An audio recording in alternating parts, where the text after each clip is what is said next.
Hey guys and girls, Matt from Soundrolling.com in the splitter van, as it's called, where you get carried around a location. Got my sound stuff, doing last shots, MOS, because it's going to have music all over it. Wanted to talk a little bit about metadata and just labeling scenes and stuff, and just show what I do. I always include the scene, and then put a dash, and then the slate, and then TO1. On my sound devices, you can actually change the take symbol to be another dash if you wanted to, but generally I just keep it as T. Keeps it quite easy. The usefulness of that is that I find that although obviously slates are a unique reference of a shot, especially when you're then doing the post-production sound, which I do a fair bit now, it's just really easy to kind of condense things all into one scene.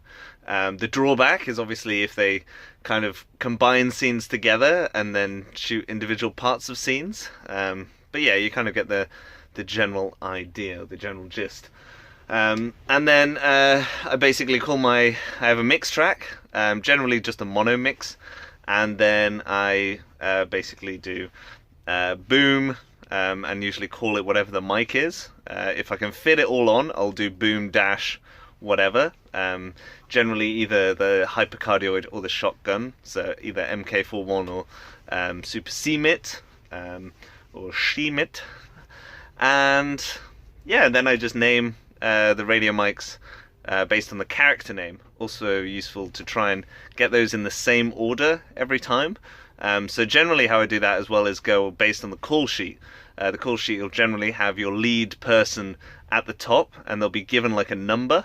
So I kind of try and keep it in that order, and then yeah, it just makes things easier. So some people record all the tracks though, just to definitely keep it in order. But that seems a bit too far in terms of wasting data for me. So I just kind of, yeah, as long as I keep in that order, anytime someone's talking, makes a lot of sense.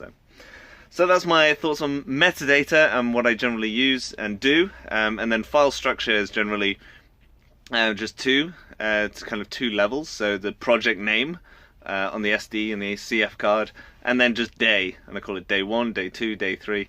And this is regarding shooting days as well. So obviously if you have a weekend off or whatever, it's not like another extra couple of days. So I think that pretty much covers my metadata shenanigans.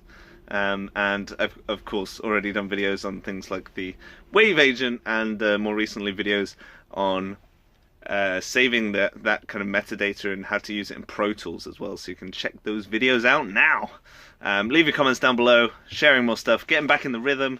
Things are starting to get really hectic, so yeah, it's gonna be fun. So till next time, see you later.